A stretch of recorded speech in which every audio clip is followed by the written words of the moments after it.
The EU's General Data Protection Regulation or GDPR takes effect Friday.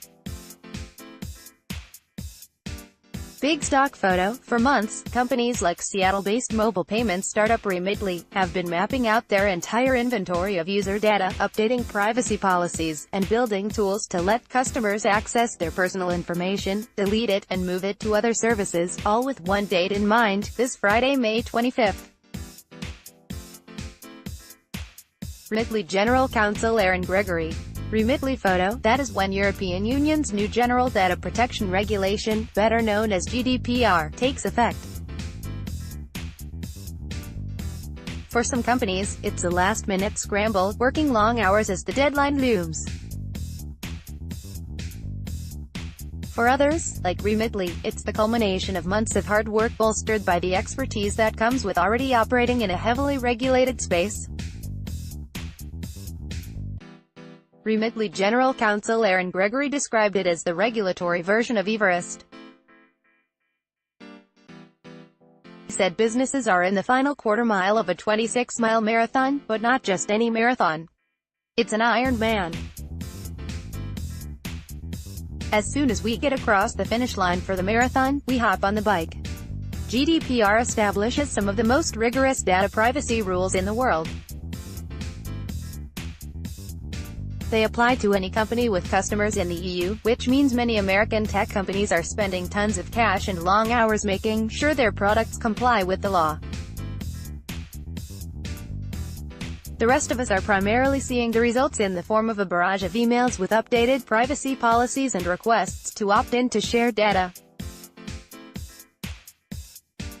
But behind the scenes, getting ready for GDPR has been an immense amount of work and money for these companies, and they estimate that the Fortune Global 500 companies will spend about $7.8 billion on GDPR compliance. Getting ready for GDPR certainly wasn't an easy feat for Gregory and his team, but it also wasn't their first rodeo. Remitly is a mobile app that allows people working in countries like the US to send money back to developing nations. Because it is a financial service, Remitly already has a team of experts used to working on tricky regulatory compliance. Gregory said that in highly regulated fields, like software, GDPR must feel like a brave new world. Bonanza project director Amy Bell. Bonanza Photo, an April study by the Poneman Institute supports that theory. Researchers asked more than 1,000 companies in 9 industries whether they expected to be satisfied with their GDPR compliance by the May 25th deadline. Just 52% said yes. The financial services sector has the most confidence, with 63% of companies reporting that they would be ready. That number is 60% for technology and software companies.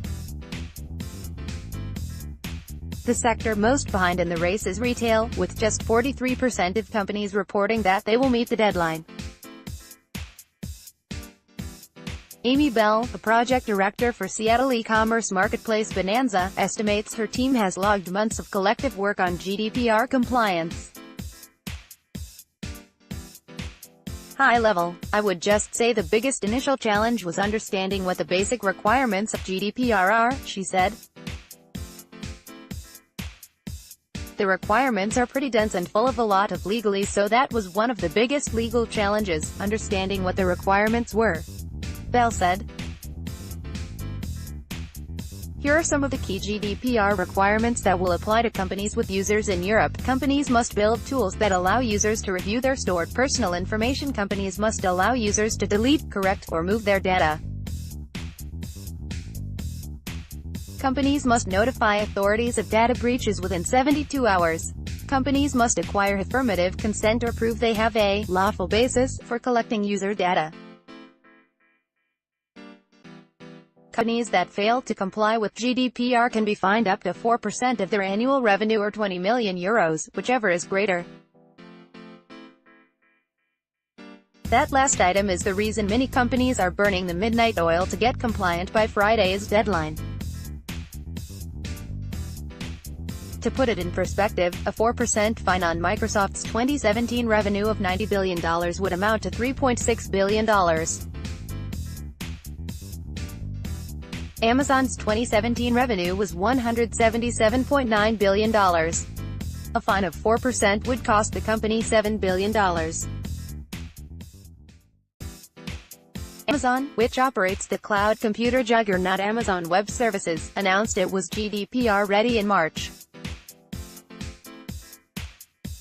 Microsoft has dedicated more than 1,600 engineers to GDPR projects, according to a blog post by Julie Brill, the company's deputy general counsel.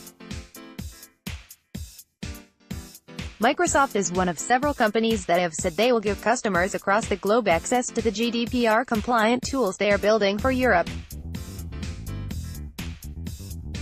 Microsoft customers can view, delete, and move their personal data here. For the most part, we aren't making a huge distinction between what we are doing for EU customers and what we're doing for US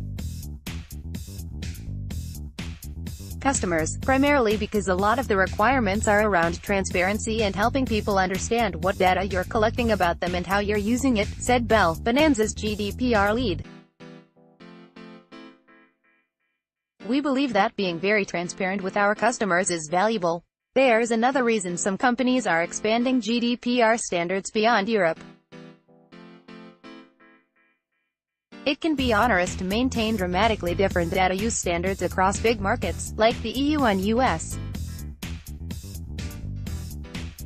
Although GDPR takes effect Friday, many experts believe regulators will give companies a grace period before they begin enforcement. The reality of GDPR won't take shape until regulators begin cracking down on violators because there's very little precedent for this kind of law. The fact is that this complex regulatory framework is as new to privacy regulators as it is to us, Brill said in the Microsoft blog post. The ongoing interpretation of the detailed aspects of this regulation will determine the steps that we all will need to take to maintain compliance.